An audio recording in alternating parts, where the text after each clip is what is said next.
جب ہم کسی رشتے سے تھکنے لگ جاتے ہیں تب ہمیں اس میں صرف خامیاں ہی نظر آتی ہیں۔ برے وقت میں بھی کبھی کسی سے کوئی امید نہ رکھو، کیونکہ سمجھوتا شیر کو بھی کتا بنا دیتا ہے۔ 1 منٹ لگتا ہے رشتوں کا مذاق بنانے میں، اور ساری عمر بیت جاتی ہے ایک رشتے کو بنانے میں۔ حالات سکھا دیتے ہیں طنز کے تیر برداشت کرنا، ورنہ ہر شخص اپنے آپ میں بادشاہ ہوتا ہے۔ ضرورت سے زیادہ اچھا ہونا بھی ضرورت سے زیادہ ذلیل کروا دیتا ہے۔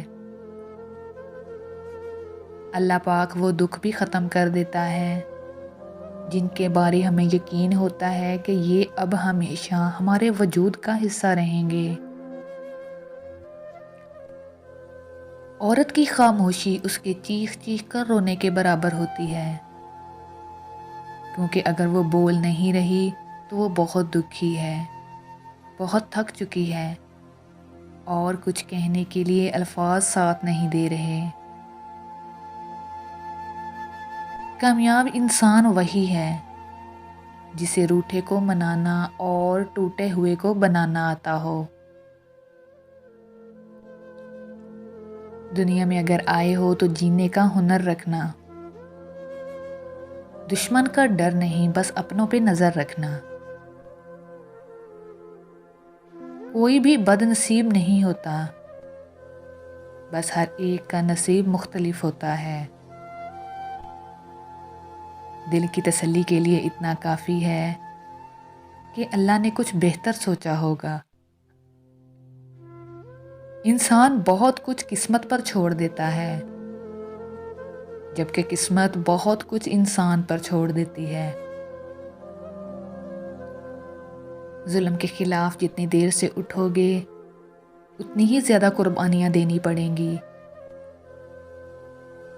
اگر رزق عقل اور دانش مندی سے ملتا تو جانور اور بیوقوف بھوکے ہی مر جاتے۔ ظلم اور غرور کی سزا اس دنیا میں ضرور ملتی ہے۔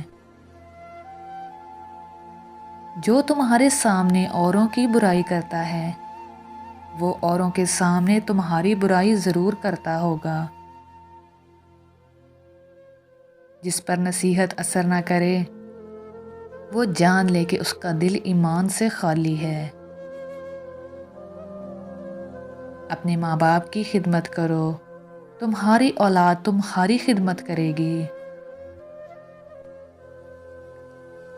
بہت سے انسان ایسے ہیں جنہیں زبان نے موت کے گھاٹ اتار دیا۔ خوشبو لگانا اچھی بات ہے، لیکن انسان کا اخلاق اور کردار بھی خوشبودار ہونا چاہیے۔ جذبہ چاہے شدید محبت کا ہو یا شدید نفرت کا، دونوں صورتوں میں ہی انسان کو توڑ دیتا ہے۔ عجیب بات ہے کہ ہم کالے جادو سے تو ڈرتے ہیں، لیکن اپنے کالے کرتوتوں اور کالے اعمال سے نہیں ڈرتے۔ پسند کی عورت چاہتے ہو تو پہلے عورت کی بھوک مٹاؤ۔